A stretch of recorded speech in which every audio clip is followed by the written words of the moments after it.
नमस्कार. आज आपण एक अशा विषयावर बोलणार आहोत ना, जो खरं तर आपल्या सगळ्यांच्याच मनात कुठेतरी सलतोय.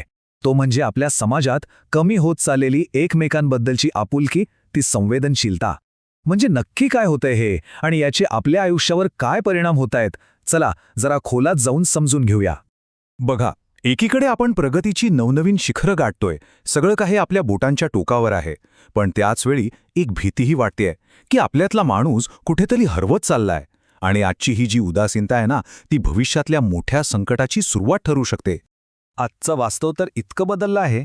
विचार करा, रस्त्यावर एखादा माणूस रक्ताच्या थारोळ्यात पडलाय आणि त्याच्या जीपेपेक्षा जास्त महत्त्वाचे लोकांना सोशल मीडियावरचे लाईक्स वाटतायत.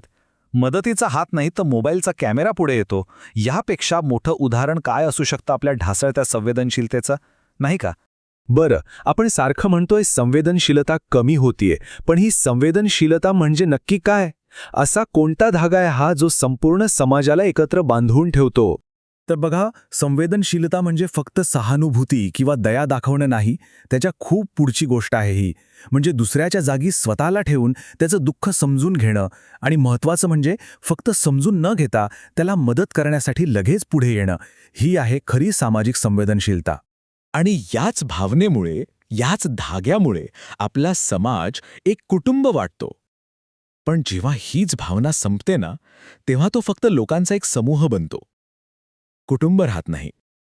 मग प्रत्येक जण फक्त आणि फक्त स्वतःचाच विचार करायला लागतो. ही जी समस्या आहे ती काही फक्त रस्त्यावरच्या अपघातांपुरती मर्यादित नाहीये. आपल्या आजूबाजूला अशी अनेक उदाहरणं रोज दिसतात जी आपल्याला खरंच विचार करायला भाग पाडतात. अपघात आणि सेल्फी कल्चरबद्दल तर आपण आता बोललोच, पण गोष्ट फक्त इथेच थांबत नाही. विचार करा, वाढत चाललेले वृद्धाश्रम, सोशल मीडियावर सर्रास चालणारं ते भयानक ट्रोलिंग, आणि पर्यावरणाबद्दल तर आपण किती उदासीन आहोत हे वेगळं सांगायलाच नको. ही सगळी खरं तर एकाच मोठ्या सामाजिक आजाराची वेगवेगळी लक्षणं आहेत. वाढते वृद्धाश्रम हे तर सगळ्यात मोठं आणि कठोर सत्य आहे. ज्या आई-वडिलांनी आपल्यासाठी अख्खं आयुष्य घालवलं, त्यांनाच आज व्यावहारिक कारणं देऊन घराबाहेरचा रस्ता दाखवला जातो. का? कारण रक्ताच्या नात्यांमधला तो ओलावाच संपलाय आणि त्याची जागा आता कोरड्या व्यवहाराने घेतलीय. आणि या डिजिटल जगात तरीही असंवेदनशीलता आणखीच भयानक रूप घेतेय.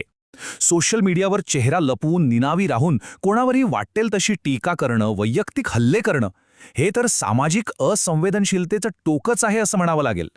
ठीक आहे, हे सगळं आज होत आहे, पण विचार करा, जर हे असंच चालू राहिलं तर या उदासीनतेचे आपल्या भविष्यावर किती गंभीर परिणाम होऊ शकतात याचा विचार करण्याची वेळ आता आली आहे. सगळ्यात पहिला आणि मोठा परिणाम म्हणजे मानसिक एकाकीपणा. माणूस 100 लोकांच्या गर्दीत असूनही एकटा पडेल. संवादच उरणार नाही, आणि त्यामुळे काय होईल तर नैराश्य, एकटेपणा वाढत जाईल. माणसं फक्त नावाला एकमेकांशी जोडलेली असतील, पण मनाने पूर्णपणे तुटलेली. आणि इतकंच नाही, याचा परिणाम गुन्हेगारीवरही होईल. जेव्हा लोकांच्या मनातून एकमेकांबद्दलचा आदर आणि कायद्याची भीतीच निघून जाईल, तेव्हा समाजात एक प्रकारची अराजकता माजेल.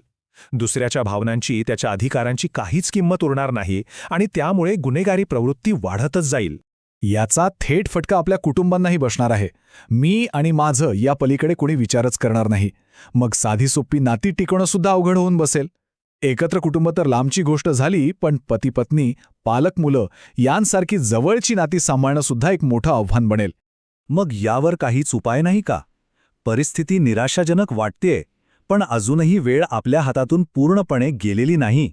आपण ही हरवलेली माणुसकी आणि संवेदनशीलता नक्कीच पुन्हा जागी करू शकतो. पण हो, त्यासाठी काहीतरी ठोस पावलं उचलावी लागतील. ह्या परिस्थितीत खरा बदल घडवायचा असेल तर मूल्य शिक्षण हाच एकमेव आणि सगळ्यात महत्त्वाचा उपाय आहे. म्हणजे फक्त पुस्तकी ज्ञान देऊन उपयोग नाही, तर मुलांमध्ये लहानपणापासूनच योग्य मूल्य रुजवणं ही आजच्या काळाची सर्वात मोठी गरज आहे. या मूल्य शिक्षणात काय हवं? तर मुलांना इतरांना मदत करायला शिकवणं, प्राण्यांबद्दल त्यांच्या मनात प्रेम निर्माण करणं, निसर्गाबद्दल आदर, आणि सगळ्यात महत्त्वाचं, आजच्या काळात हे तंत्रज्ञान लोकांना तोडण्यासाठी नाही तर जोडण्यासाठी कसं वापरायचं हे शिकवणं खूप जास्त गरजेचं आहे. शेवटी एकच प्रश्न उरतो, आणि तो प्रत्येकाने स्वतःला विचारायला हवा. जर आपण वेळीच जागे झालो नाही तर भविष्यात आपल्याकडे सगळ्या सोयीसुविधा असतील, पण त्या अनुभवायला, भोगायला माणुसकीच शिल्लक नसेल. अशा जगात आपण खरंच आनंदाने राहू शकू का?